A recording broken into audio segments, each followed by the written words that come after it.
Hey, what's going on, you degenerates of the lesser internet? Welcome back to my living room and gaming channel, where I hope you will follow me on a journey of debauchery and madness as we discover gaming together. What did I say? What did I say? I'll tell you what I said. I'll tell you what I said last week. Oh, that's good. That is a good cup of coffee.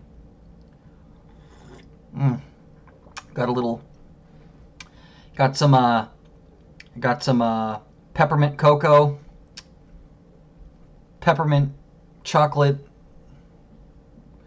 International Delight, mixed in with a smidge of BSB. That's brown sugar bourbon. I need to make me another one of these. Welcome back, you guys.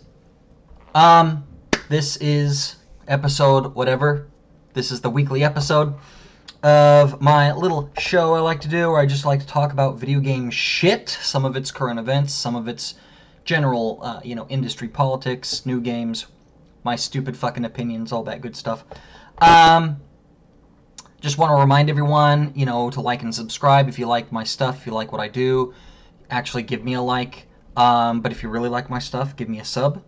I don't know what I'm doing. Every little bit helps, or so I'm told, and it makes me feel good. So go ahead and do that, please. Please. And also, weekly reminder of timestamps down at the bottom. So if you don't want to hear me rant for 2 hours about nothing, and you want to jump straight to whatever segment you're interested in, or most likely jump straight to the segment you want to criticize me on because, my thumbnail triggered you or something like that, feel free to do that. And one more time, special announcements. I'm going to be taking a break at the end of the year, probably for a couple of months, just because I need a break. So don't, think I'm dead or anything like that. Also, at the end of the month, probably my last video of the month, I'm going to do a year-in recap with a special What Have You Been Playing episode, where I talk about all the games I played and beat, not just for the month, but for the entire year. And I'll tell you exactly which ones I thought was my personal game of the year. I'm going to get my socks on. I don't know why I didn't do this before the video. It's because my feet were hot. Anyway, without further ado, let's dive the fuck on in. What did I fucking say? What did I fucking say last week about the virtue signaling? The Sony and the Microsoft and the Nintendo leadership calling out Activision. We don't support this type of behavior. We don't condone harassment and bad behaviors. It's like, that is extremely bad business. You don't do that. You don't just call out your business partner like that. You know what would be awesome? It would be awesome if Activision just said, eeny, meeny, miny, mo, catch a asshole by the toe. We ain't doing business with you. You don't get this year's Call of Duty on your platform. Fuck you. They'll take a hit for sure. But just go straight up Steam and either Microsoft or Sony on that one. Just completely blast the other one off the map and just be like, we don't feel like we want to do business with someone who's going to make a public spectacle about our ongoing, issues in our industry. Especially given what happened, what broke yesterday. So this is kind of breaking news, but yesterday, what did I say? What did I say? I called it. It's a big virtue signal. It's a big don't look at me, look at them. But we saw a glimpse of what's in Sony's closet. So I won't bury the lead anymore. Sony Vice President of Engineering at Sony, George Casapo,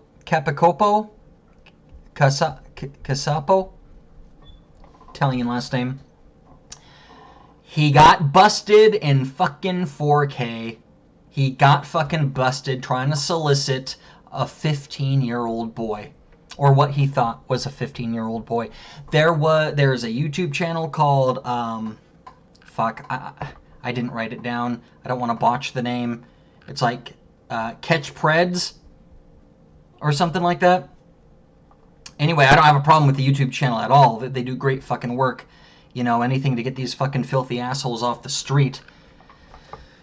You know, they go around, you know, Chris Hansen style, and they do little stings, and they upload it to YouTube about, you know, get their home addresses and stuff like that. You know, I'm not really one for doxing.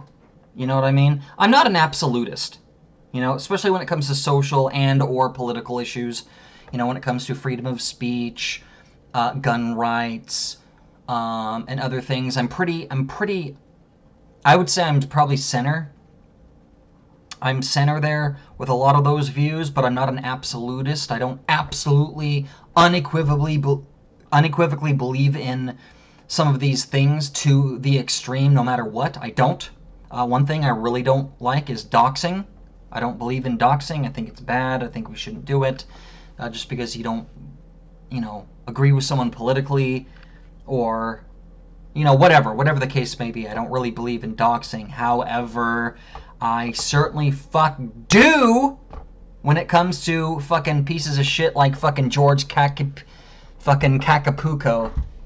whatever the fuck his name is. Yeah, expose that motherfucker. I don't care what company he works for. That guy needs to be on a list. But Sony responded very swiftly. Very swiftly at that. They must have known. They had to have known. They had to have. But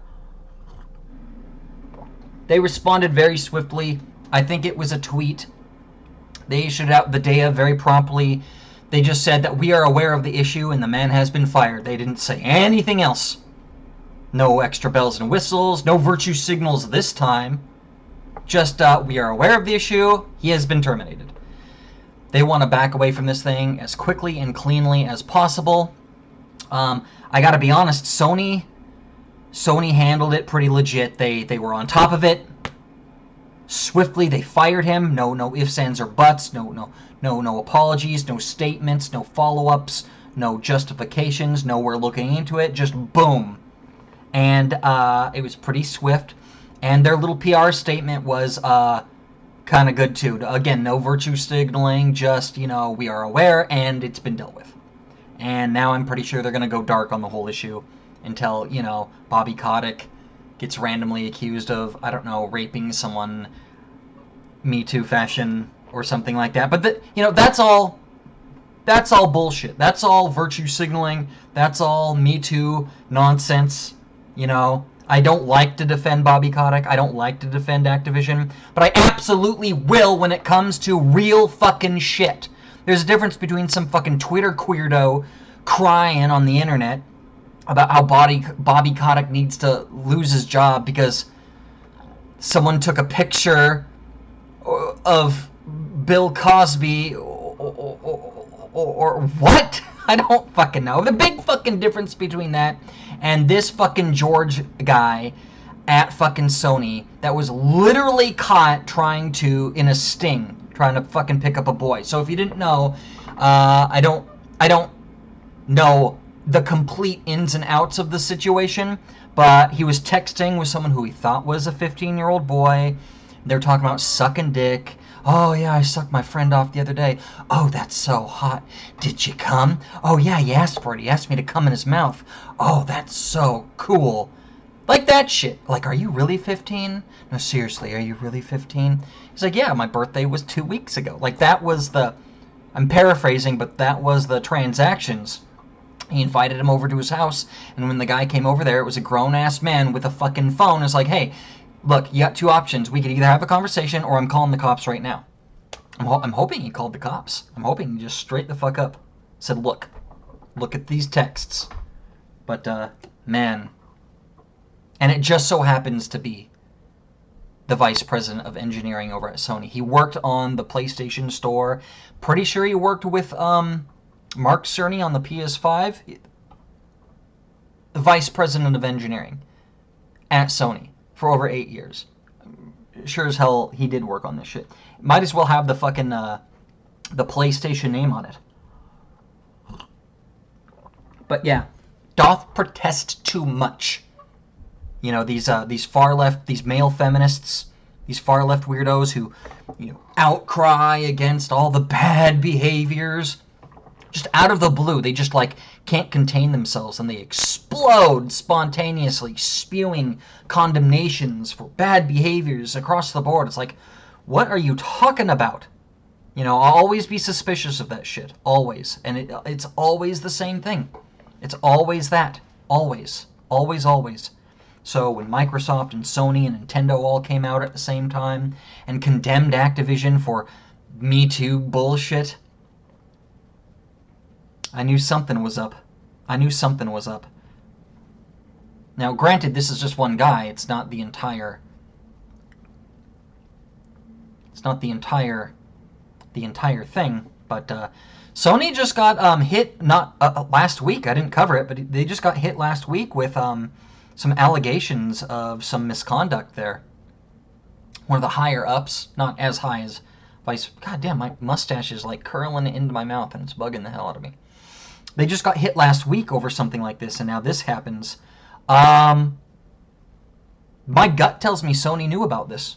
My gut told me Sony knew about this guy and some of the things he was into and this type of a shit. Because first they come out with this random condemnation of their business partner, which is bad business, you just shouldn't do. It's one of those... I'm not saying don't call out the bad actors. I'm saying that if you're going to do business with someone, do business with them and shut the fuck up. And if you don't want to do business with them for X, Y, and Z, okay, then don't do business with them. Don't fucking have your cake and eat it too. Don't sit on the fucking fence, shit or get off the pot. None of this, I don't want to, just fucking pick one. Either fucking go into a business arrangement with Activision, Sony, or fucking don't. But don't fucking go into business with them and then fucking call them out, make some sort of public statement. So they do that, and then the people are looking into their shit, and their response to this was quick. It was fucking quick. They had to have known something was going on. They had to have known something. So, that makes me question... Well, I've been questioning it for a while. Like I said last week, what did I fucking say? Next up is Microsoft. Microsoft ain't squeaky clean. They practice racism in their hiring practices. They're not firing fucking black people left and right. Fucking get out of here, nigga. You get the fuck out of here. We don't want no niggas here. They ain't doing that. It's white people. Get out of here, whitey. Oh, you Asian? Well, you don't get a promotion. That's what they're doing. That's the kind of racism they're doing, which some people are okay with. I'm not going to pretend as my flamboyant use of the N-word, as you just witnessed. I just do not see racism as that big of an issue. I just don't. I'm not saying that it doesn't exist or it doesn't happen one way or the other. I'm just saying I kind of just don't care. Like, if you don't like someone and you hate someone, what difference does it make what that reason is? I hate a lot of people. I hate people who are dishonest, and maybe they're good people. Maybe they're really good. Maybe just when they get in front of a camera and they hit the play button, they just turn into this double standard weirdo, this slime ball. It's like the Sony situation and their behavior, their virtue signaling. What are they hiding? What are they hiding? They're hiding people like fucking George Cassiapo. That's why I don't like liars and deceivers and slime balls and stuff like that. What are they hiding? But those are my issues. Some people are completely fine with it. Some people watch CNN all day and night, and they're completely fine with the deceptiveness. Some people watch Fox News and they completely ignore the fact that they covered up the Hunter Biden story. They completely covered up the fact that they fired that girl that was following up on, ivermectin. People think of CNN as like this left-wing bastion, and you know, Fox News as this right-wing one, and it's like they're both part of the same fucking machine. Fox News is probably a little bit more credible, but I don't like either, you know? But, like I said, some people are fine with that. I don't know, to each their own. People have all sorts of reasons why they don't like and hate people. Racism is a reason why people don't like certain people. And I think it's dumb. I think it's like, well, who cares?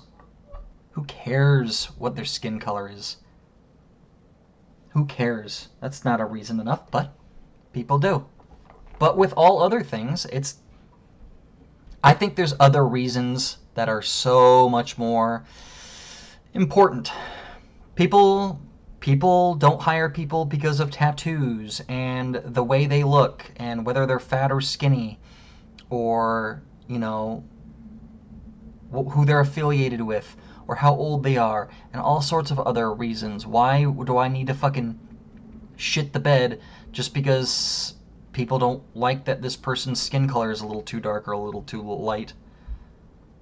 It's just as moronic as anything else. So I guess I just don't give a fuck about racism. I just don't. I don't think it's good. I don't practice it, but I just don't see what the big fucking deal is when you have all this other shit going on. But yeah, like I said, Microsoft, they doth protest too much. They're always talking about inclusivity and black voices and Latin voices and Pacific Islander voices and all these other names that I didn't even know existed voices. I see it all the time in advertisements on the Xbox dashboard. They're always holding some sort of like event under the table that never gets any press, and they like put it up on their blog, and it's just a circle jerk and race this, race that, and I just want to know, what are they hiding? Obviously, I just said what they're hiding, but I don't know. I don't trust any of these people. And then Microsoft came out and they said that, I think they might have been the first. It was either Sony or it was Microsoft that came out and condemned Activision, but yeah, the industry is full of bad people. It's not exclusive to the industry. I've seen a lot comments saying that, you know, oh, the industry is dirty. It's like, it is not the industry that is dirty. It is a industry that is dirty. You know, Walmart and Hollywood and all sorts of places, they're full of weirdos. When you get people in power that can hire and fire people on a whim, elevate people to lord status, pay them more money, make a person rich, fly them out or all over the world, make business deals to, you know, that benefits these corporations, and it just so happens the CEOs of all these tech companies are Indian. Just saying, there's a reason for that. They're ambitious, I'll give them that. It's okay to be racist if you're saying something good, right?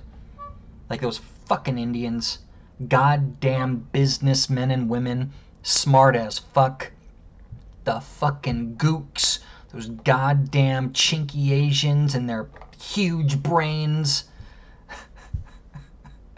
Right? You can be racist if you're saying something nice about people. But yeah, the industry, man, is rotten. It is. And it's everywhere, and I don't know, I guess this is my breaking point. I guess this is my breaking point where I would defend the industry. You know, I'm if you search around for the popular videos and the popular creators, if you look around, you could see my comments there. They never get that many likes. My comments get a lot of upvotes with, like, on Tim Pool's channel, or you know, Steven Crowder's channel. Something more right-leaning, something more red-pilled, something, you know, people who, you know, have, you know, are aware of the issues, are starting to wake up to the bullshit, you know, that sort of thing. I'm never, like, meme-worthy. Like, I don't meme post, you know, I don't have a fucking don't step on snake fucking at the end of my fucking messages, or comments, I should say. But, you know, my comments do well on there, not on the video game side of things. Not over here in the industry, where it's a bunch of woke morons, you know, virtue signaling all day and all night. But yeah, I'm kind of reached my breaking point. I used to defend the industry. I still do, I guess. Because it's not just the video game industry that's going through this shit, but I'm just tired of all of it. It's not just, some indie dev or some studio under a third party or a big third party. It goes all the way to the top. Or it used to be League of Legends. Those people. And then it was, the developers under, these big publishers. Then now it's the publishers themselves, Ubisoft and Activision, and now it's the big three. Now it's the big three. Sony. Who's next? That you can't go any farther up. Microsoft, Nintendo, and Steam. We're gonna hear some crazy shit about Phil Spencer or Gabe Newell over at Steam. We're gonna hear something. Hopefully not. Hopefully not. I actually like Phil. I like Gabe. I don't have anything... Well, I could criticize them, but I don't really have anything genuinely bad to say about them, about their character. I like them. I hope they come out clean, but... I'm just sick of this shit. And everybody only wants to shine a light on some things. Nope, if it's not Activision, we don't want to hear it. Because there's a cover-up going on. Can't condemn Sony. No.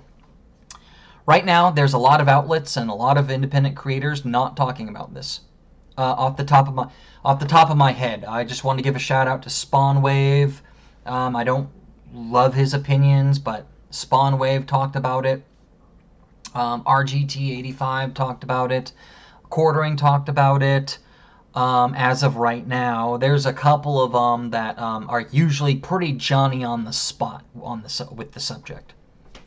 People that are really entwined into PlayStation. It's in their blood. Like when there's breaking PlayStation news, they're out on top. And as of right now, one of the more prominent guys I could think of, Yang Yeah, he is.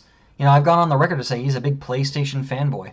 And where's his video? Now, if any of these people make videos, Yang Yeah or anyone else, if they actually come out and make a video on the subject, of course, I'm going to, retract my statements. I'm not going to mention it again in my next video or anything like that, but just, here and now, I retract my statements. But I'm kind of having a little personal bet that I don't think he's going to.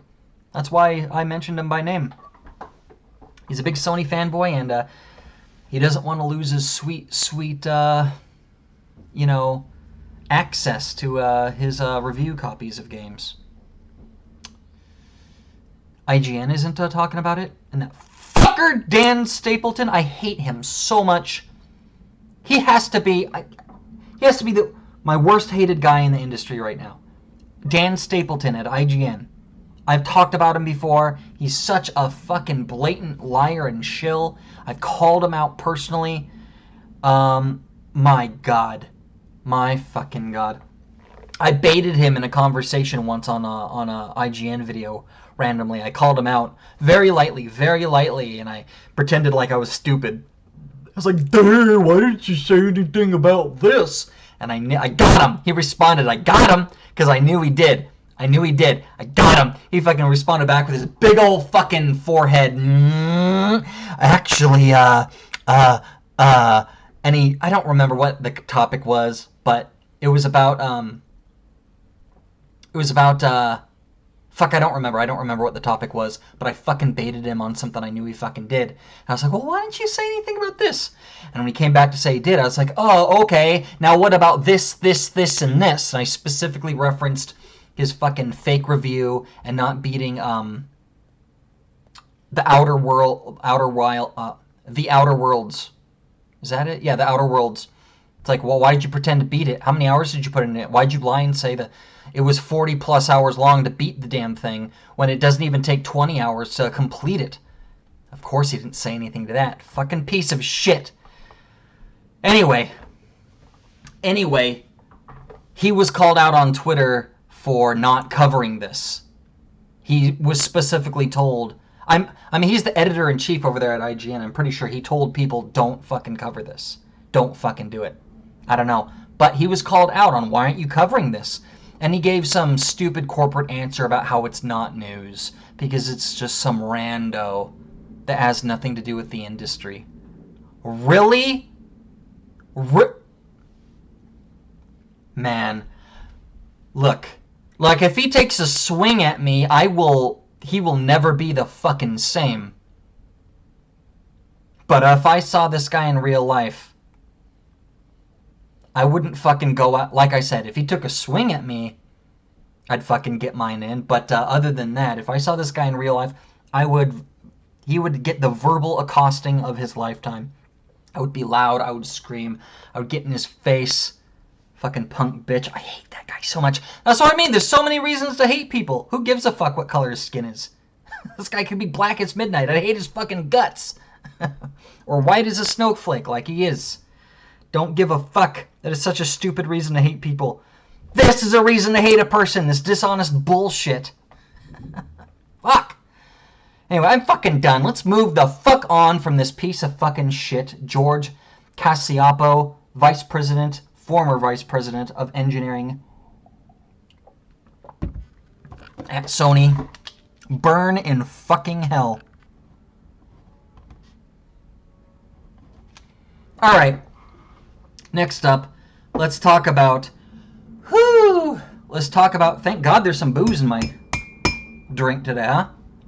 Next up, let's talk about Halo Infinite and broken games in general.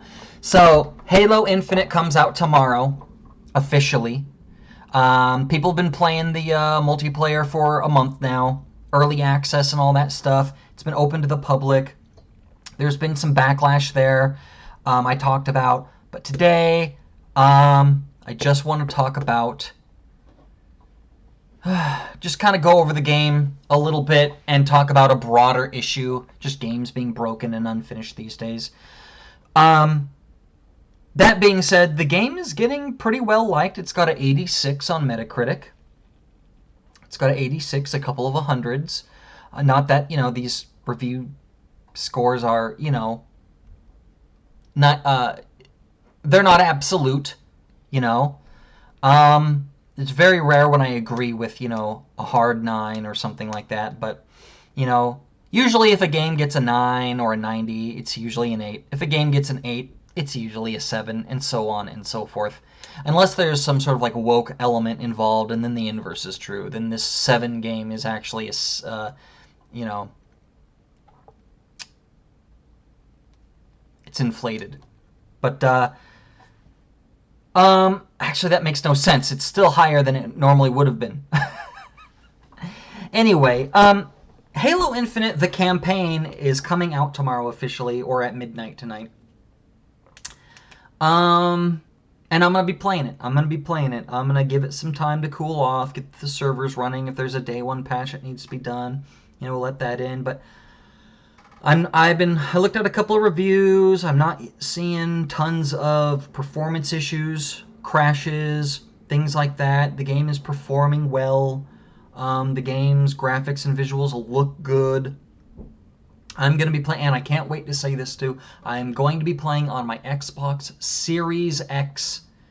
I'm done with my Xbox One. It's all packed up. But, going to be playing that. I'm very excited to play more newer games optimized for the Series X. Yeah, I'm just going to check it out and see what it's all about. I'm optimistic. I don't think it's going to be horrible. I'm a little... concerned with the 10 to 12 hour gameplay. That is about what we saw from Halo 5 and Halo 4 and 5 and stuff. I expected like the campaign just to not be padded, but just be a little bit longer, since it does have an open world. Give people a sandbox to play around in. A good example would be what the fuck is it called? Horizon Zero Dawn. That's a fantastic game. I could have just beelined the stories, but I took my time and I did all sorts of things, and it took me a good 80 plus hours. I was hoping something a little bit more like that. Maybe less map markers, but more content there. It really does seem that this game is lacking content. And it's about the same amount of gameplay hours as a previous game, so I've never seen a 10-hour open world game, you know? That being said, it's probably a little dishonest to just call this thing an open world game. Sandbox for sure. It seems like this game is Combat Evolved 2. Gameplay-wise, a sequel to the original Combat Evolved, with how sandboxy some of its levels could be, except now they're making it open world, but still a pretty small sandbox compared to other games. And content-wise, I don't know, I'm just going to have to wait and see. I don't want endless map markers a la Assassin's Creed, but it would be nice if there was a little bit more there, even if you have to pad it out a little bit. If the core gameplay is just a blast to play, who cares if I'm going to the, 100th outpost for the 100th time to do the same thing? I get to go in there and play around and mess around with the weapons and infiltrate and kind of do what I want to do. Those are the Combat Evolve's best moments. Halo 3 as well. Halo 1 and Halo 3 are probably my favorite Halo games. I love those moment-to-moment gameplay moments. I love those gameplay stories, my own personal gameplay story, where you just roll up on a situation and you get to approach it from your desired, there's an acronym for it in Metal Gear Solid, where you get to approach a situation from the direction you want, at the time of day you want, for the specific result that you want. And, get out of here, get out of here, get out of here. There's an acronym for it, but yeah, I'm looking for those moments in the game, and I don't know, 10 hours just seems a little small for that sort of thing. You get in there, you free a couple of people from some bases, you play around with the grappling hook, and then it's over. Some cutscenes. I don't know. There is evidence that this game was patched together heavily from the sorry state it was in previously, and it's working, and it's great, but I can't help but to think of what could have been. What could a solid 25-hour open world sandbox Halo campaign look like? With full-on cutscenes everywhere, story-related stuff that isn't skewed about with audio diaries. That's such a lazy fucking thing to do. Like, it was cool in BioShock, but at least in BioShock there was a reason for it. That first of all, there wasn't a prequel. It was the first game in the series, and it was post Civil War. Like, when you start the game, shit had already gone down. So yeah, that's understandable, but these days in games, like, it's just such a lazy thing. That was damn good. I'm gonna have another.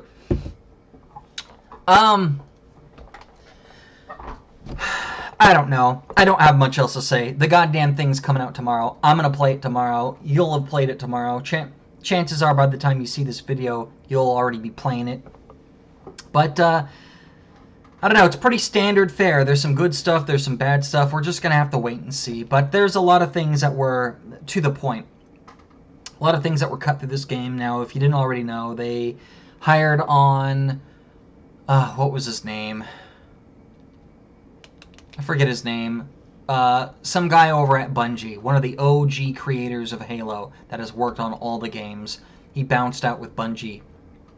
And when this game was having trouble, they called him in. They called him in and said, hey, I need you to come over and fucking crack the goddamn whip. So he came, and he got his fucking boss whip out.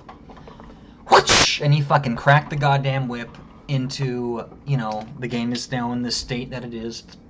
Beat out Call of Duty, it beat out Battlefield and all their problems.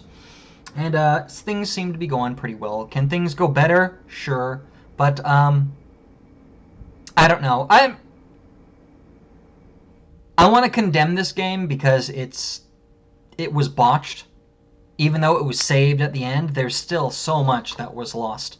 There's still so much that they could have done. So much that is clearly missing. Things that we know for a fact that aren't going to be in the final build of the game on launch, like Forge and co-op. You know, people bitched about Halo 5 because it didn't launch with a local co-op. It was online only. People complained about that. Well, local co-op has been a staple in Halo in my gameplay for years!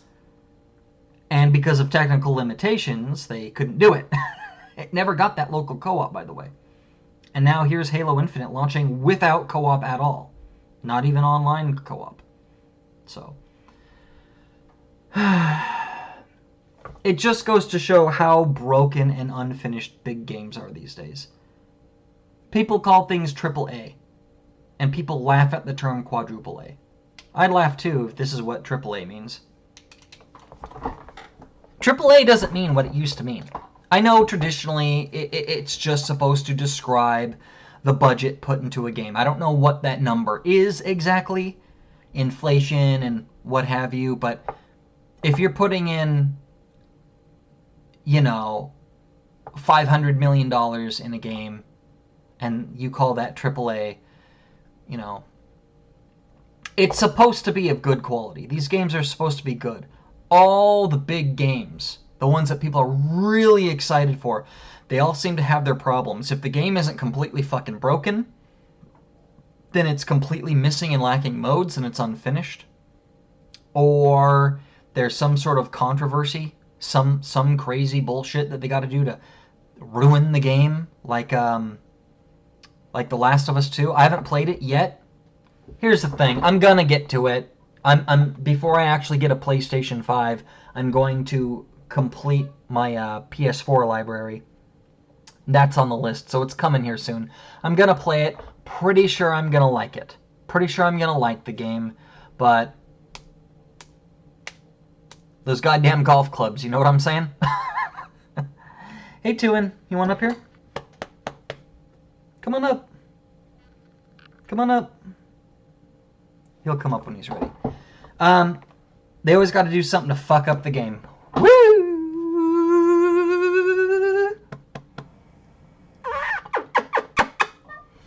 And if they're not fucking the game up on some sort of like story front, they always got to make some sort of like abhorrent woke change. And it's just disgusting. Like, can't I just get a game that's good and complete and bug-free without some sort of political message rammed down my fucking throat? Please? Just one? Cyberpunk was up. Like I said, even Halo was having its problems and lack of features. Battlefield, all three big first-person shooters of the FPS wars of holiday 2021, all of them had problems. It looks like Halo's coming out on top. Halo has won. But even with its problems, if Battlefield was flawless and Call of Duty was flawless, like if people were talking about Call of Duty Vanguard this year, if people were talking about that thing like they did Call of Modern Warfare 2019, people talked about that game the way they talked about that. And if the new Battlefield wasn't broken and didn't have its goofiness, which I'll talk about here in a little bit, but if these games were flawless, would Halo be as praised as good as it is? Or is it solely riding on the failures of its competition? I can't think of... Doesn't matter. What does matter is the fact that all three games are broken. All three games are unfinished. And these are the big holiday shooters. What about Starfield is the one that's coming out next that I'm super excited for. I guess before that we're getting... Oh, no, that's been delayed again. I forgot. Horizon Odyssey to the West. Horizon Zero Dawn 2. I'm excited for that one as well, but... Can we just get a game that works? Cyberpunk? I don't even have to tell you about that.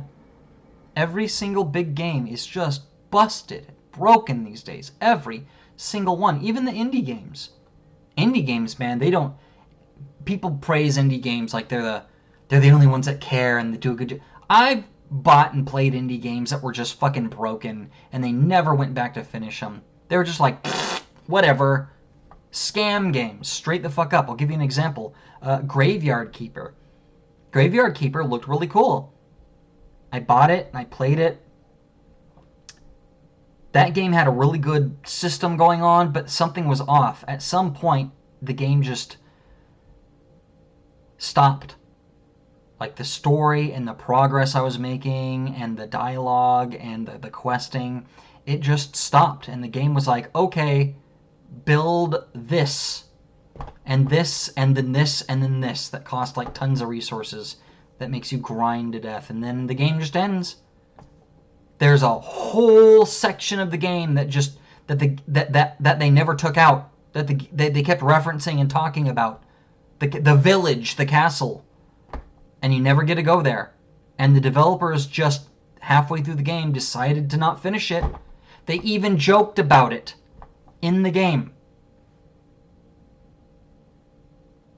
I don't know, it's fucking hard. Like I said, I'm at my breaking point. Games just... So I go back to a lot of old games. That's why I'm playing, you know, a tower defense game on Steam. You know? That's a glorified Flash game. I mean, I love the game to death, but it is what it is. It's a glorified Flash game. You just click, click, click on the screen. Very mindless. So I'm playing a 10-year-old game. Skyrim Anniversary Edition. I'm having fun with it still, but there are some frame rate issues on my Series X that were never there in the original. Even that's not safe. Just every game is just... broken. It's really hard. It's a gamble. Everything's a gamble. Can't be excited for a goddamn thing. Can't be excited for fucking nothing. Oh, this game's coming out. It'll be the greatest. I can't wait to sink 100 hours into this fucking piece of shit that's gonna fucking break my heart. Can't do it, man. Every game's broken. But anyway, yeah, that stupid fucking game's coming out tomorrow. I'll play it. And, if it's good, I'll celebrate. Because, but I won't be celebrating the game. I'll just be celebrating the fact that it works, which is fucked up. Alright. Well, I referenced it already. Let's talk about that Battlefield backlash I was talking about. So, apparently, now I know you're not going to believe me when I say this, but apparently... the backlash and the criticism of Battlefield 5 wasn't by a bunch of sexist misogynists. I know, right? We all thought that, you know, it was misogynists that had problems with women that complained about that game.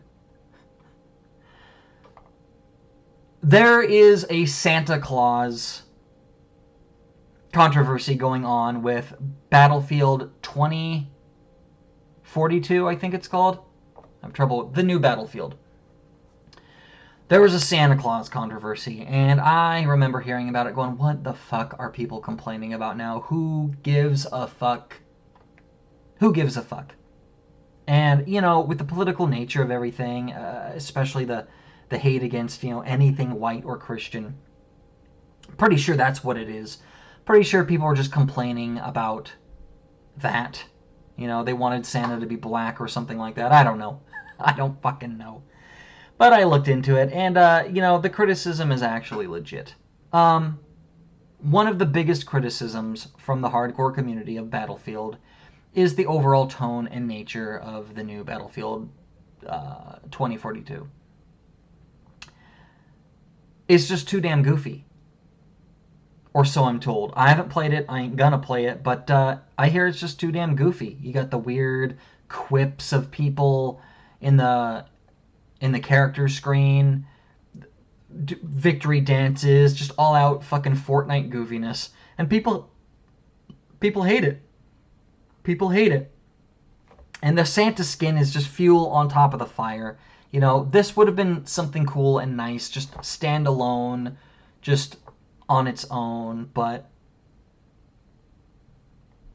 you know, it compounds the problem of, you know, this game anyway.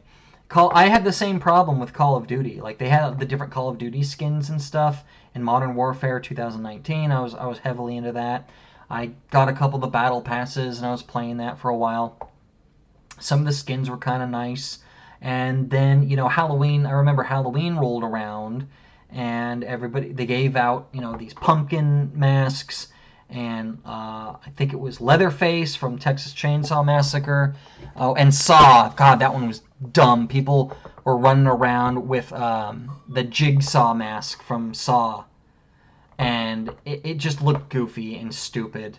And but it was okay because it was Halloween, right? And then Halloween was over, and then they didn't take the masks away from the people. People kept running around with them. And then they kept adding more obnoxious skins. People were wearing all sorts of weird, crazy masks and stupid shit. And it's like, okay, this is getting fucking goofy as fuck. But, you know, it was at the end of the year. The new Call of Duty was coming out. After that, Black Ops was coming out. And, you know, they were moving on. They just wanted to milk the player base. I think Warzone had just come out too, so they were just milking that player base for everything they had at that point. But that was Call of Duty. Battlefield is supposed to be more serious. And after you know, the mistake of Battlefield 5, it seemed like they were turning things around, and it looks like they're just going to Fortnite the fuck out of this again.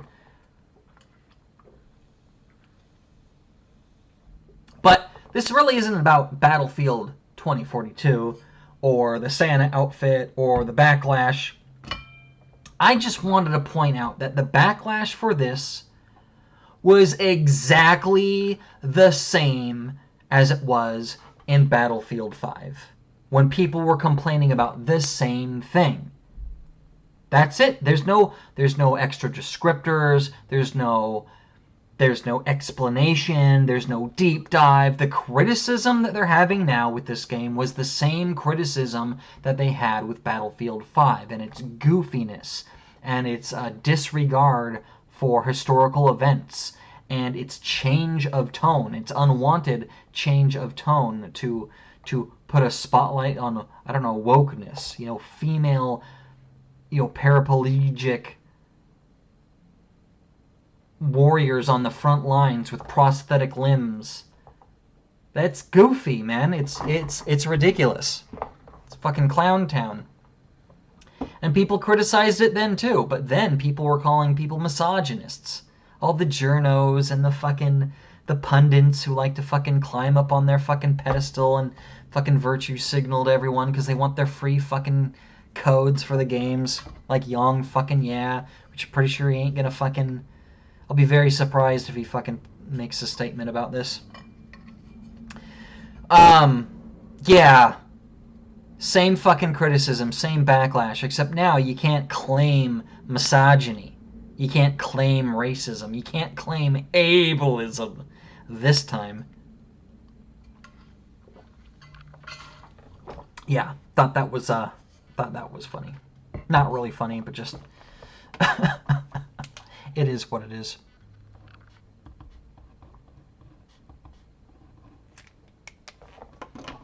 All right.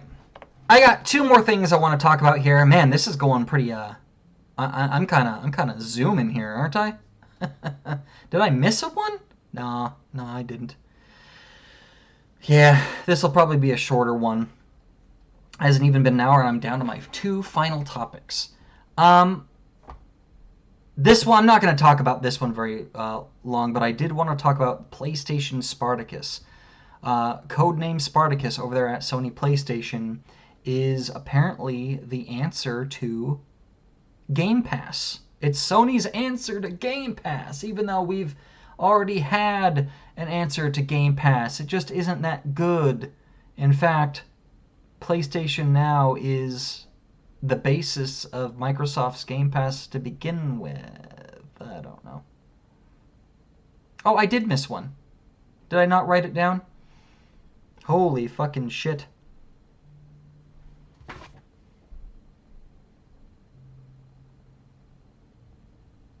I did. I missed a segment. I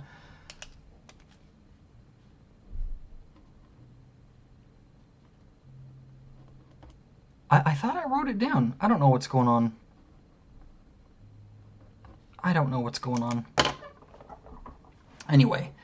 New timestamp. I fucked that one up so bad. I fucked that one up so bad. New timestamp.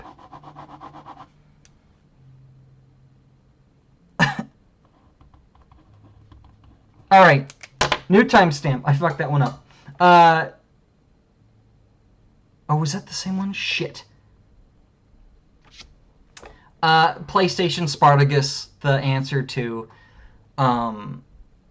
Xbox's Game Pass. I can't do it. I can't do it. I can't do it. I don't know where this timestamp's going to be. I fucked my shit up. Rewind a little bit.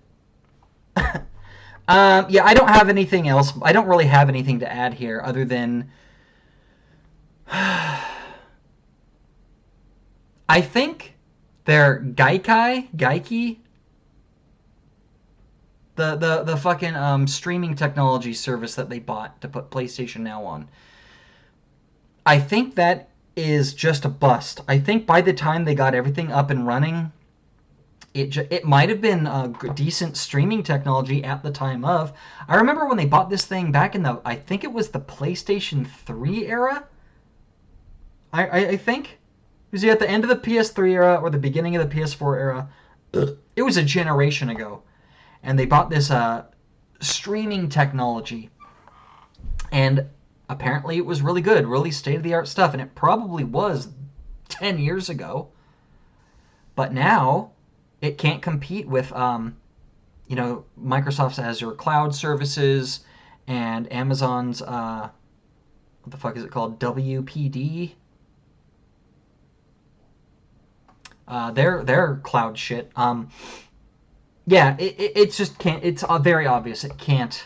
It just doesn't do well. It's just their streaming stuff isn't very well, and then they kind of hardwired the ability to direct download non-PS3 games from the service, and the service just isn't very good.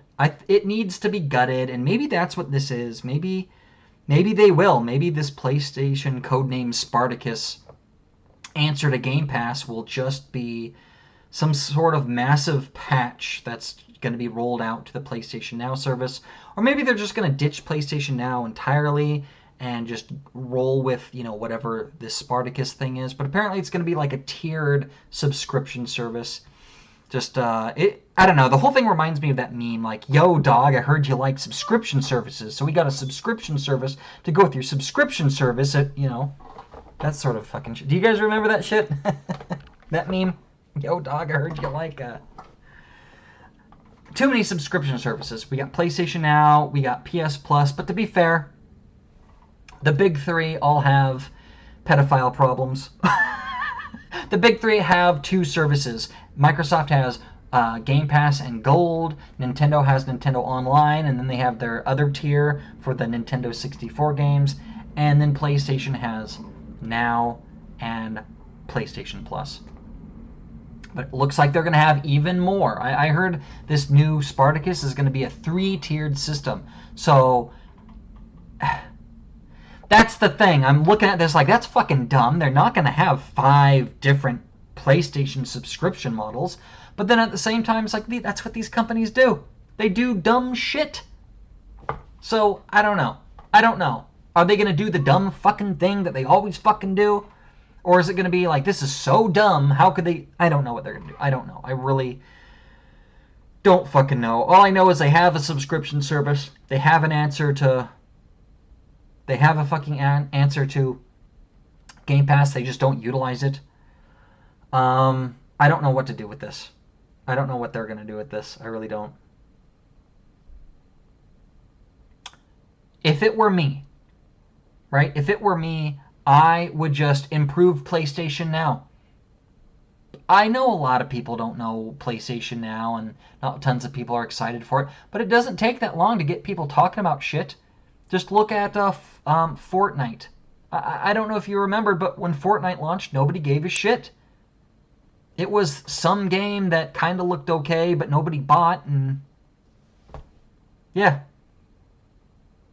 And then they patched in some free Battle Royale mode. That was a ripoff of PlayerUnknown's Battlegrounds. And then it blew up. Then people are talking about it. Fucking No Man's Sky launched horribly. People hated it. Now it's the bee's knees.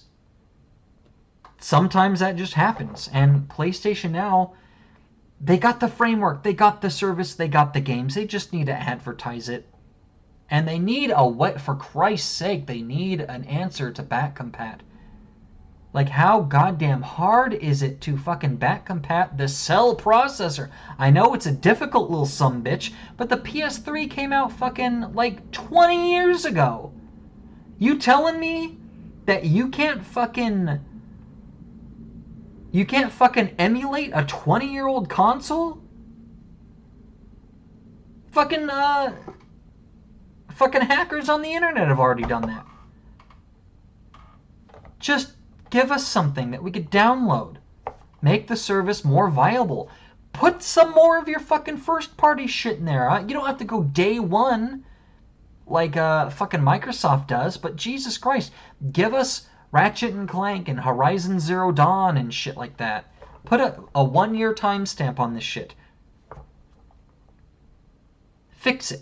You have an answer to Game Pass. It's what's been there the whole time. I am so stressed. I am tired of this bullshit.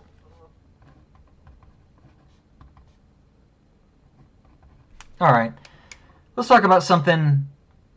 Alright, I got 2 more topics. Let's talk about something a little bit more. I'm getting frustrated here. Let's talk about something a little bit more light. Let's talk about my pathetic Black Friday / Cyber Monday haul. In the days of yore, like if you go back to my videos I did in the beginning on my channel, if you could hunt down some of my Black Friday videos, I used to go hard with Black Friday. There's a lot of things different today that were not the same as they were, 5, 6, 7 years ago. One of the differences, the main difference, is the way I play. I don't primarily play physical games. I don't do physical copies. Digital games, when they first started coming out on the 360, they weren't even digital games. They were arcade games. They were side games. They were indie style, smaller titles that you could only buy, online. You get 200 gamer score for playing and beating them. And that's it. They were kind of a fun side project. They weren't normal games. They weren't real games.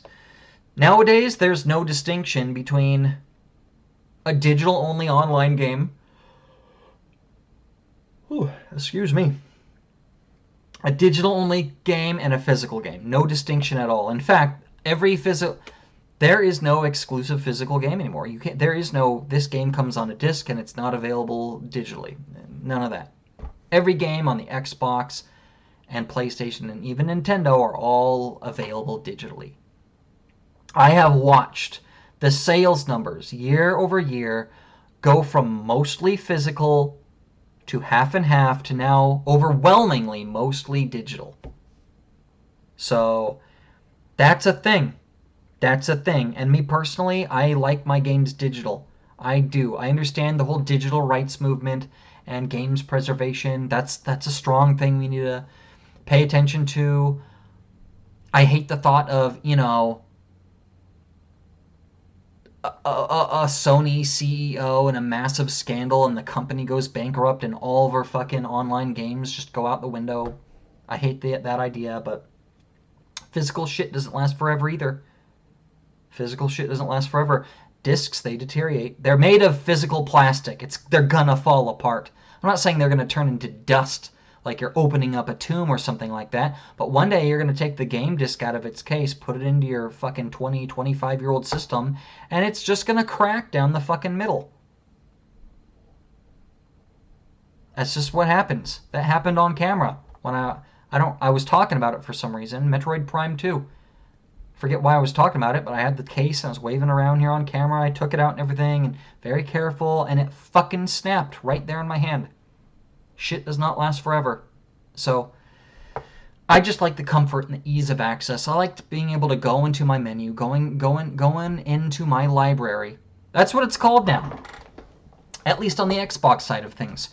You go, there's not the hard drive, and you dig through the hard drive, and there's downloaded titles, and it's called your library now. You go into your digital library. Some games you own outright. Some games are games with gold. Some games are available via Game Pass. Then there's your complete library. If you go in there, it will have a complete list of games that you have access to, owned or not, Game Pass or on your hard drive or not. And it'll have just a list of fucking everything available to you. And it'll tell you what you need to download and whether you could just hit a button and play. Now we got the cloud streaming stuff that, you could just launch into it through the cloud even if you don't have it downloaded now. It's amazing. It's a fucking great time to... I bitch about things all the fucking time. Can we just get a game that just fucking works? But when it comes to this stuff, this is glorious. It's amazing. It's awesome. Sometimes that's funner than actually picking and playing a game. And it feels really good. Feels good, man. Feels really good. Just going in there and being in a sea of games in this complete library, and I just feel the need to do more of it. Complete that library. Now, we'll never complete that library because, Microsoft officially announced that their back-compat program is dead. I'm hoping that they could revive it and kind of do some more work on that later, but that's besides the point. I really like the idea of the online library. Being able to log into your account and just go in this virtual library and fucking pick something out and play it. It's more accessible than...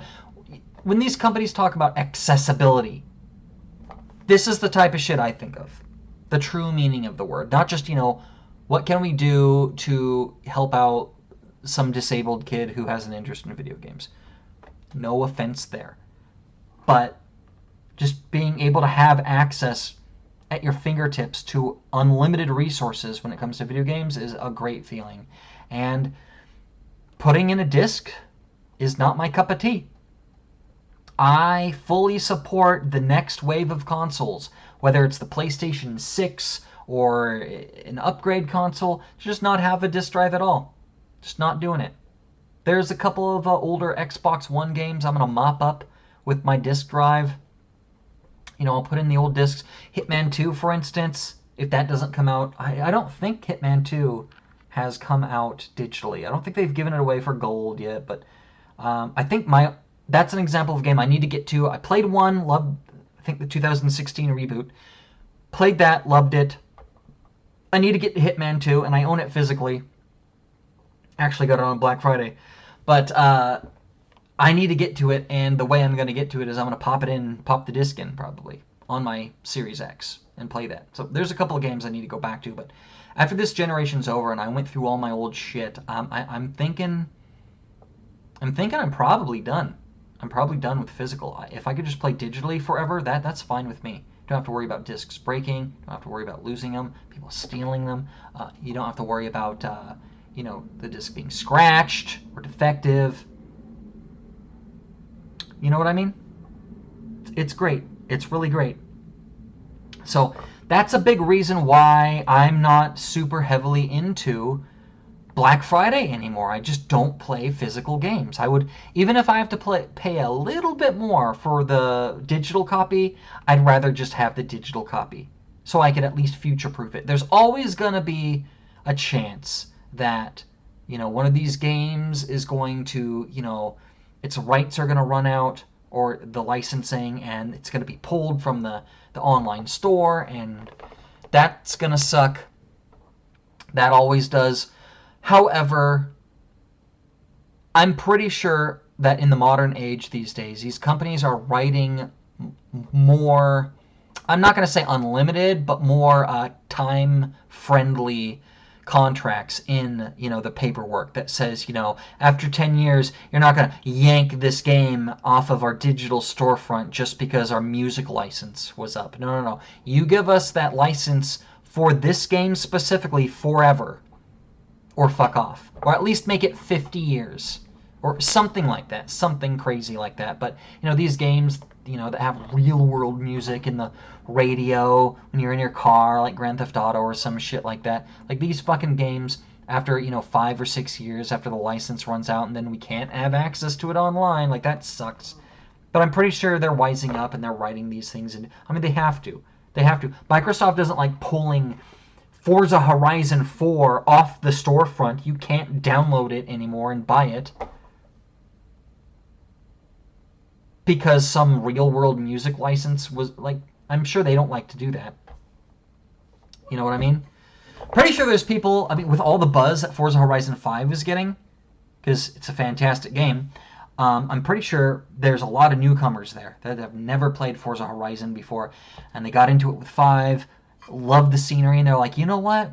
I want to play Forza Horizon. I want to see the UK. I want to see the UK landscape. I want to see Australia. I want to see Forza Horizon Australia with Forza Horizon 3. And they get on there and you can't do it. You can't download it.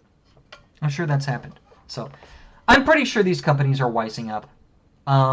Also, like, you gotta weigh the pros and cons. Like, let's say there's some stubborn record group that only wants a maximum of 2 years, right, licensing. They're willing to sell the song for your game. It's like either pull this game off of the storefront after 2 years, or just not include your stupid fucking song in the game anyway.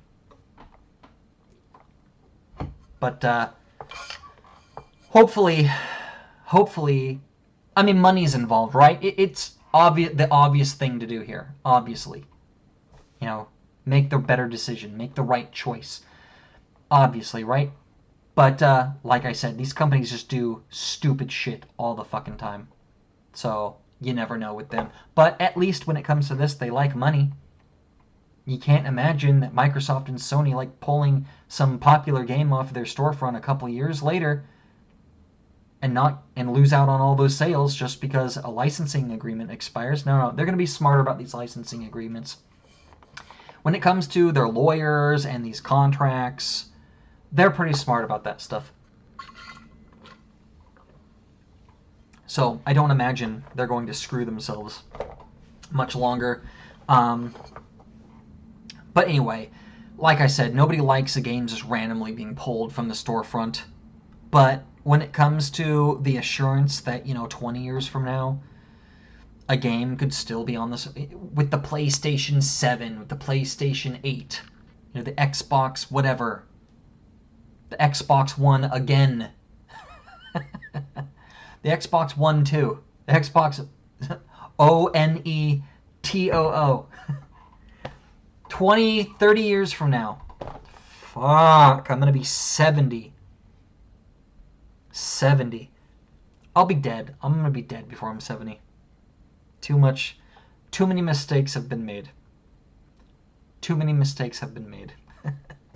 But no, 30 years from now, I do like the idea, I should say, that if I want to play, I don't know, Ori and the Blind Forest, and I could just download it digitally on my stream with a blink of an eye, I could just do that. Instead of, trying to locate some disc and put it in some old failing plastic box. The last time I did a deep dive into my retro consoles, I got like a SNES and NES and Genesis and some old stuff hooked up to my old CTR television in there. I think last year I popped in a Chrono Trigger and I played it, biannually in there and everything. But the last one I actually dug out of the box to play was my 360. I dug out the box and I went in my my game case and I wanted to play. There was one game in particular I wanted to play, and it was Lara Croft. I think the Temple of Light is the newer one. The Guardian of it was that Lara Croft game, not Tomb Raider. Lara Croft. It was the top-down co-op game where he plays the guy with the shield and shit like that. I wanted to play that, and I did, and the whole experience was awful. It was fucking awful. I had to download my profile, re-download it on my Xbox 360 with its old hard drive through that internet connection. And it took hours and multiple attempts. And then I had to download the game. Oh my god. And then the login process sucked too. it did like this weird split screen where, you know, because I was playing with Stacy, we're playing at co-op, she had like login too, and we had to sync her shit up at the same time, and it's like, what the fuck's going on? And it just, the whole thing's, it worked, barely. I was online, I was playing, I earned my achievements, it synced up with my profile, but my god. And the chords, and the strings, and the chords, just, it was like these old 10-year-old like gray, light gray, like not even HDMI cords, like the pre-HDMI, whatever we were using in between HDMI and analog. These fucking like weird fucking cords they were using and shit. They were like hard as fucking rocks. They wouldn't like twist and turn. The fucking controller, man, plugged in and shit, and it wouldn't fucking work. I had to use batteries because none of it worked. Horrible. Horrible fucking experience. I don't even remember why I'm talking about this, but yeah, the older consoles aren't that great. It's not that great. And I'm sure there's someone with a wall of retro systems like I do, plugged in. They're not just on display, they're functional. If you really wanted to, you could flip the on switch on and play it on, you know, whatever television it's hooked up to, but how much of a fire hazard are these things? I think about that a lot. Like, I got them all plugged in there and shit. I did it. Like, for the longest time, I wanted a retro room. I had the consoles. I cleaned them up. I got this, I got an old wooden entertainment system to put in a TV. I got this giant TV, and they're all hooked up, and it looks awesome, but I don't play them all that much, and I gotta be honest, I don't really care about retro collecting as much as some people do. I mean, it's cool to have, but I just don't care about it. I'm a modern gamer. I know I'm an old fuck. I know I'm a goddamn boomer, but I like and I want and I play and I buy the modern shit. I don't want to keep going back to an old game forever. I can count those games on the palm of my hand. That's not how it goes. Yeah, other than Chrono Trigger, I'm not going to be doing it. There's just a giant fucking fire hazard. Like, one of these days, like, my fucking... I'm going to kill, like, the fucking, my neighbor's fucking kid. Because, you know, the whole complex is going to burn down because of me. My cats are going to be dead and shit. Oh, man. Then I'll really kill myself. For real this time. Yeah, I'm kind of all over the place. I'm just having some fun. I didn't even talk about my Black Friday stuff. I did get some stuff. But I didn't get that much stuff, and it's because I'm just not into the physical disc collecting thing anymore. I'm just not. Unless we're talking Nintendo and Sony. I've said this before, but you know, when it comes to Steam, my PC gaming, and my Xbox, like I'm all digital. When the Xbox Series X came out, I said I am not going to buy physical game media for Xbox anymore. The last game I bought was Desperados 3, the physical edition. And the only reason why I did that is because it was like $5 cheaper than the digital edition. And my wife made a good argument. She was like, "You're really gonna pay $5 more just to have it digitally?" But looking back now, I would be paying $5 more to have this game potentially forever. Because at some point next gen, I'm going to either give away or sell like my physical copies of games, and I just don't need them anymore. And so if I would have paid that extra $5, which would be like 20 cents 5 years from now, you know, taking into account inflation, I would have had this game forever. Well, until I die, for the next 30 years. But yeah, that's probably something I would have rather have done, because I am just done with physical, unless we're talking about PlayStation. PlayStation and Nintendo, I don't trust them. I don't think their companies are going to go under, but I just do not trust them the way I trust Microsoft. Now, Microsoft is spying on your ass. Speaking of which, I've been getting weird ass... This TV has been listening to me and it's trying to make sense of the weird shit I say, and it gives me weird fucking ads. Weird ass fucking ads it thinks I want to listen to. It's been giving me Barbie doll ads.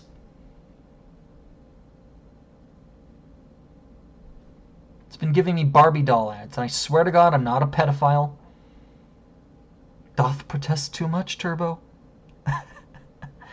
No, I don't fucking... I don't know what buzzwords or anything. The only thing I could think of... The only thing I could think of is either when I do baby talk with my cats.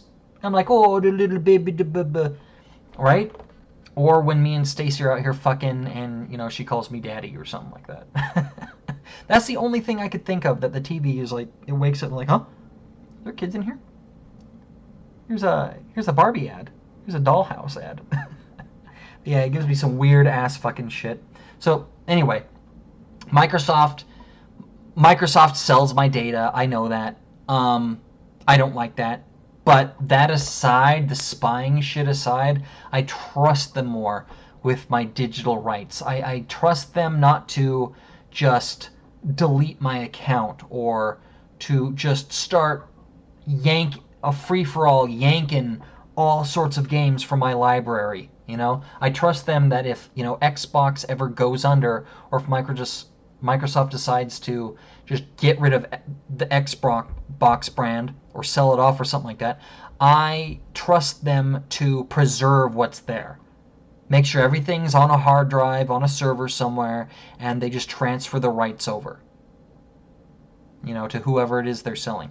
I trust them more than I do Sony or Nintendo. I trust Nintendo to be like, well, this thing didn't really work out. Well, we'll just pull all the servers are coming down. You know, and we already see with Sony, they're pulling down the storefront for the PlayStation 3 and the Vita, and we don't even have a back compat option. So yeah, so physical it is. I know it's taken a really long time for me to get to there, but here we go. I got me some PlayStation 5 games. I just got 3 because they're still pretty expensive. I got them for $40 each. They're $70 games. Got them for about $40 each. I only got the 3. Demon Souls. Don't know when I'm going to get to this, to be honest, but it is a launch game. It looks really tasty. It's a must-have. It's one of these games it might take me 10 years to get to it, but I'll get to it. And it's a must-have. PlayStation exclusive. And it looks really good. I watched a full playthrough already online with my boy Ryukar. I like his shit. He was playing that. I don't tend to do that. I don't tend to watch playthroughs and stuff, but he's really good. I mean, he's the exception. But yeah, I'm really excited to play this. Must have. Demon Souls. I know there's like a glare on here. And then, yeah, next one, Miles Morales. This is the launch edition, the Ultimate Edition or whatever it's called. It includes a digital version of the first Spider-Man game for the PS4. I guess that would be the PS5 version, but I don't know. I don't need it. I already own it. I already got it. So I just saved myself $10 and I got the launch edition. I haven't played the first Spider-Man game yet. I'm going to. I'm excited to do it. Like I said, I'm going to exhaust my PS4 library before I get a PS5. But before I do that, I could at least start building up my library. There's a lot of games I want to get on PS5. A lot more to come. It was Black Friday. I decided to splurge. At least when I get my PS5 and I plop down $500 on that thing, I don't then have to go out and buy a ton of games when I do that. So I'm going to keep my eye open. And the next one is kind of getting them in chronological order so you know what the next one is. Or if you don't, let me tell you, it's Returnal. Returnal, I love Housemarque. I love Housemarque games. And I've been following this game up before its release, and then after it came out, a lot of people complained about it because they didn't understand what a roguelike was. I really like roguelike games. And granted, I'm taking a big risk with this one. I really like roguelike games. My favorites are Rogue Legacy, Dead Cells, and Hollow Knight would have been a really good roguelike, but that's not a roguelike game. Oh fuck, what's it called? Moonbreaker? Moonwalker? Oh man, I love this fucking game. It was like one of my top games of the year I played it. It's that little roguelike RPG, really good art and music. Oh, what's it called? You play as a shopkeeper. At night you go into the dungeons and loot fucking the dungeons, and then during the day you fucking come back to your shop, open up shop, and you sell the fucking artifacts and shit. People come in, and there's like a mini game there. It was fucking amazing. Anyway, I really like these roguelike games. And I don't think I've ever played a 3D one. But I trust their shooting mechanics. Usually they do these smaller indie-style games. Now, this is their official first like AAA game, and it's gotten a lot of praise. But a lot of people didn't understand that this was a roguelike, but I'm willing to take a chance on it.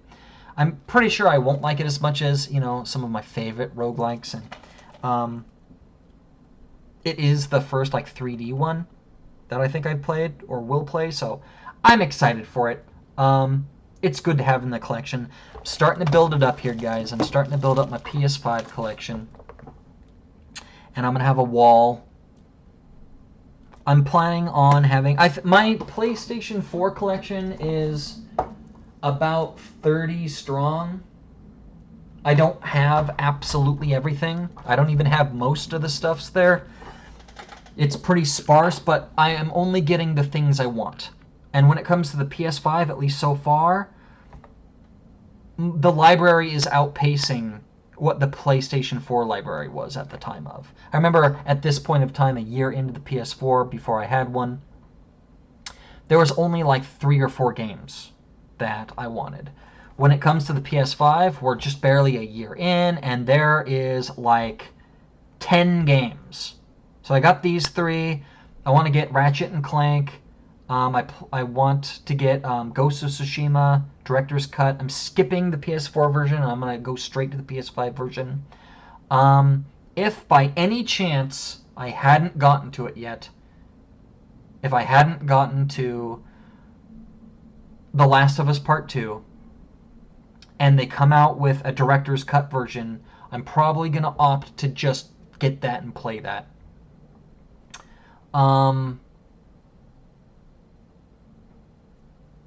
Horizon Zero Dawn's coming out, Gran Turismo's coming out, the new God of War, and there's a couple others there I missed. There's a couple of exclusives there that I don't absolutely love doing.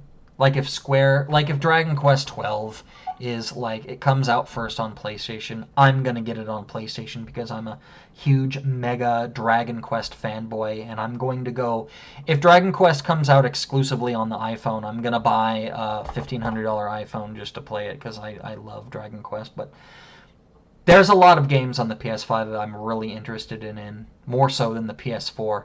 I'm not comparing the entire generation of the PS4 compared to, year one of the PS5. I know there's more on the PS4 there. I'm just saying, like, the first year compared to the first year, I'm seeing a lot more out now and on the horizon for the PS5 compared to the last gen. And so I'm starting in early because I didn't want to, like, by the time I get a PS5, have to, if the, supply constraints let up a little bit, I'm hoping I don't have to go out and buy 20 fucking games. So this way, I'm going to manage it a little bit better, and by the time I get it, I mean, people might laugh at me now, but by the time I get it, it's like, guess what? I'm going to have 10 or 12 games. So who's laughing now? So, that's what I'm doing. I'm going to do the same thing with the Switch, but I didn't get any Switch titles. I'm pretty sure I have some, I just don't know about it yet. Meaning, my wife tends to get me the Switch titles. My wife plays the Switch and she plays Nintendo games too, so it's not just her getting games for me. She's getting stuff for herself as well. She just, packages it up and gives it to me as a gift. But she's going to handle the Nintendo stuff. I'm handling this stuff. And I bought a couple of digital games on the Microsoft Store on Xbox. They have like something like 800 games on sale or something like that. The sale ends... Well, the sale already ended, I think. Yeah, the sale ended the 2nd. But they had over 800 games on sale. I went through all of them. There wasn't that many. Game Pass is a real steal. There's tons of stuff. It's like, oh, I don't need to get that. I already played that. Oh, that's on Game Pass. I don't need to get that. Just tons of stuff. But there was a couple of games. I got Ghost Runner on sale for like $10. I heard good things about that. I bought this game, Masquerade, The Glass Masquerade Part 2. A while ago, I bought on sale a game called The Glass Masquerade. It's a little casual puzzle game. That's literally all it is. It's a casual puzzle game. It times you, but you can't fail. You just take pieces of glass, like art glass, and you piece them together to make a puzzle. It's a real casual game. My wife loves that type of shit. I bought it on a whim for her, and she loved it. There was a part 2 that was on sale, so I grabbed that. And I grabbed a couple of Xbox 360 back compat games. I want to try to build out my library a little bit more. All of what I had just said about digital shit and backwards compat, blah blah blah. I decided I want to just build out my library a little bit more when it comes to some of these games, and so I bought couple of these games on sale. That's about it. That's my pathetic haul of Black Friday / Cyber Monday. I didn't buy that much because another reason too is because we just got the Xbox Series X, and it wasn't a $500 system. It was $1,000. It cost $1,000. It was like $970 or something like that with tax. We got the all access bundle. It comes with the 2 years of Game Pass, which is nice because I don't have to worry about that anymore. $15 ain't that much, but most of my subscriptions cost $10 a month. That $15 a month subscription weighs a little bit more heavily on me, and now I just don't have to worry about it at all. I can just, it expires December 2023. So, don't have to worry about that shit anymore. Yeah, that's about it. I didn't spend too much on individual games, but I did get me that Xbox All Access restock. And, yeah, that's about it. Just wanted to share that. Kind of go off the rails and talk about what the fuck ever. Last thing I want to talk about real quick here before I let you guys go is the Game of the Year predictions for the Game Awards. The Game Awards are happening. Tomorrow we got Halo Infinite dropping, and the day after that, on the 9th, we got the Game Awards, which I'm going to try to watch live. Every year I make fun of the social justice warrior category. I think it's called Games for Impact. They're games that have a pro-social meaning, which I don't know why we're handing out an award for that. And it's fucking all the gay games, all the big faggot games, all the Life is Strange, True Colors, and all the boyfriend dungeons. Which one is gonna win? Pretty sure Life is Strange is gonna win because it's not an indie game. Boyfriend dungeon, man. Ugh. Yeah, the Game Awards are a joke. They're a fucking joke. Why is Newsweek on one of the panelists? Yeah. So It Takes Two ain't gonna win because it's a co-op game. Let's be honest.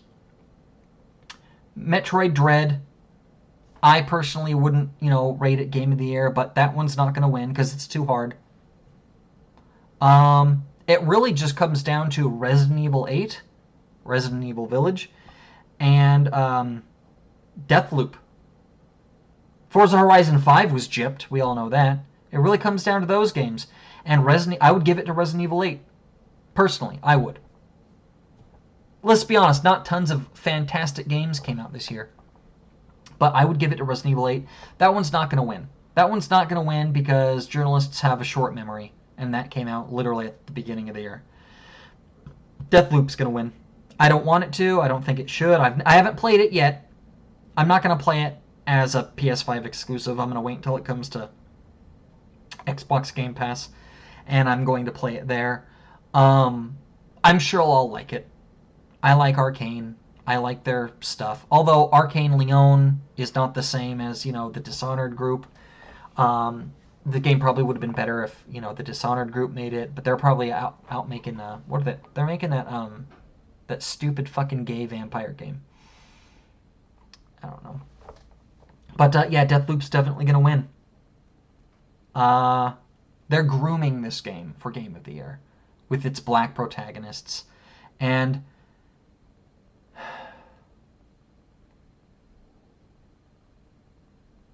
I get tired of saying I don't have I don't have a problem with black protagonists. I get tired of saying that all the time, always being accused of that. Always being accused of having a problem with black people in the industry and black games and black this and black. They're making a Wu-Tang Clan game. It's supposed to be like an action RPG, like Kung Fu orientated with, that's working very, very closely with the Wu-Tang Clan. And that's a black fucking game. It's a black-ass game. Black-ass black game. Made by black people with black actors. It's not just a game with a coat of black paint over it. It's a black fucking game. I have no problem with that. Do I think that game's woke? No, I don't. Because it's not a bunch of fucking white liberals propping black people up on a pedestal. Like fucking Deathloop. It's a black game made by black people making the game they want to make. That's why I don't like this woke shit. It's like, I don't like this narrative. It's like, oh, well, there needs to be 50% of black people. Let them do what they want to do. Let them work where they want to work. Let them make the games they want to make. Stop forcing them into making all this shit. Stop putting this coat of paint over everything and then pretending like it's woke and pretending like I'm a racist.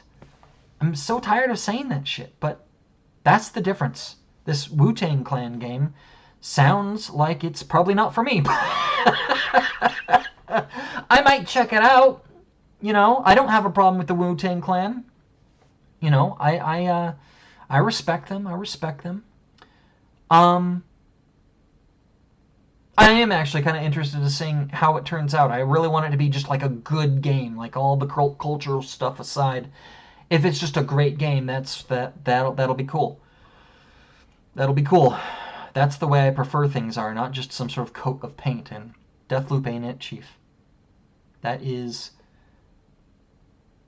They did it on purpose. They groomed this game on purpose. It's Arcane Leon. That's in France. That ain't no black studio. Holy fucking shit. Yeah, but they needed to make the two main characters black for, well, you tell me why. That doesn't mean I'm racist. That means they're racist. And I'm calling that shit out. Do you get it? Are you with me here? Anyway. I saw from the get-go they were grooming this game for Game of the Year. PlayStation exclusive. The two black protagonists. And I was looking through the Game of the Year nominations, and one of the categories is Best Voice Acting.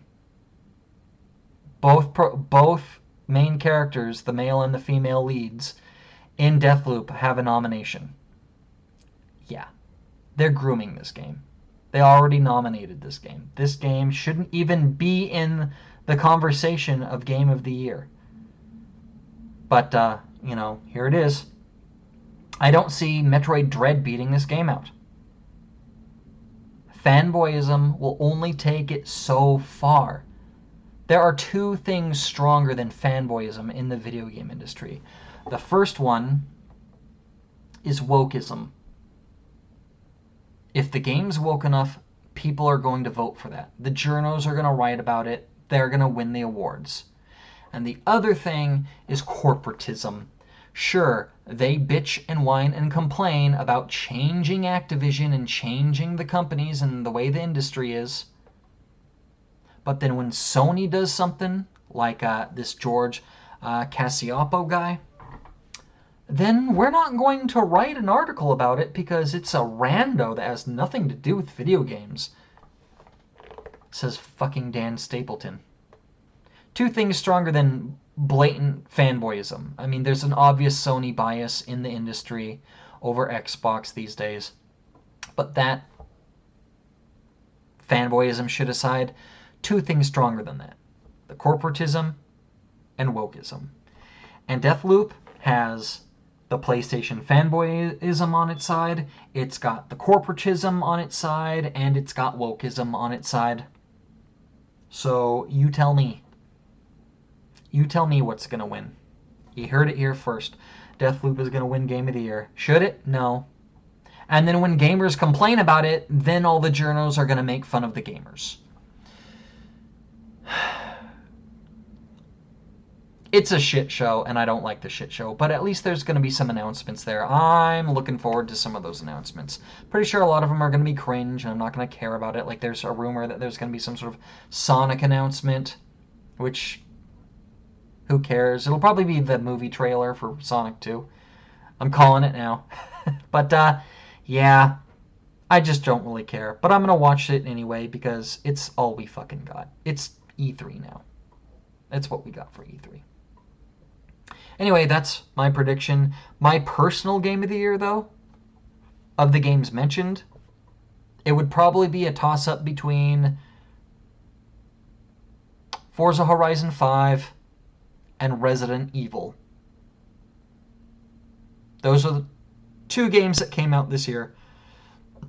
Which one would I personally vote for? I don't know. I'm going to have to think harder about it.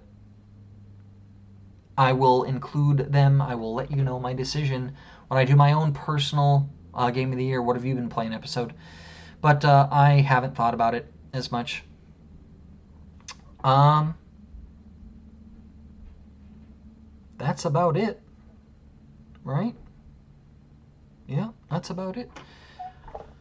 I am very tired, you guys. I am very tired. A lot of sad stuff. I'm just tired of the industry always eating their own and blaming gamers. Like, how far are you going to go to own the gamers? Some right-wing neckbeard complaining about my video games. And then they're like molesting children and these shill fucking outlets because they don't want to lose their deals with these companies. They're gonna fucking not write an article. They're not gonna these companies are gonna call out their business partners for woke points. Meanwhile, nothing is getting changed. They're just perpetuating the same horrible fucking behavior over and over again. But it's okay because gamers are all misogynists and racists. I just get fucking sick about it, man. I really do. I really fucking do. I just got into an argument with a content creator yesterday in his own fucking channel. He was making fun of me because I told him he got on his knees and kissed the ring. He's like, I don't know what he's talking about. It's like, what I'm talking about is you're talking about gatekeeping, how it's toxic. How is keeping out the fucking shitty people who would tear our industry down, the people who are disrespectful and are toxic themselves, how is gatekeeping them in itself a toxic thing? Like, explain that to me. We should have kicked these guys out long ago. We should have kicked these people out of the industry long ago. But Gamergate happened, and the people writing their articles, they were the ones in power. And what do? They all wrote articles defending game journalists instead of calling it out. Now here we are. So, I don't know. The games industry is changing. I don't think it's crumbling and falling apart. I just think it's changing. At some point, all these people there is change happening. It is. And, maybe it's wokeism. Maybe it's people actually waking up to the reality of the situation. But these CEOs and people that are horrible. Bobby Kotick is not a good person, Bobby Kotick is horrible for the company. I give him credit for bringing the company back from the brink and becoming this big, money maker, but these guys gotta go. They're not good for the industry. They're not good for the gamer. They're not good for publicity. They're just not good. And I think there's going to be a cleaning going on. We're going to see a lot of resignations. We're going to see, mark my words, you heard it here first. In the coming year, there's going to be a lot of resignations and golden care packages, golden parachutes, and a lot of some firings. But mostly you're going to see a lot of resignations from the big higher-ups. They're already prepping Sarah Bond, who I'm not a fan of, to be the next leader of grooming, I should say. They're grooming her to be the next leader of Xbox. I bet my big, bold claim for next year is Phil Spencer's going to retire. And, I'm not saying he's a bad person, but you're going to see a lot of retires, a lot of, golden parachutes, a lot of people getting out of the industry, a lot of the higher ups specifically, and studio heads and directors and stuff. They're gonna some of it's gonna be clean in house. Some of it's gonna be like, hey man, we've let your shit slide for a decade and we can't do it no more. So we're kicking you out before they come for you. And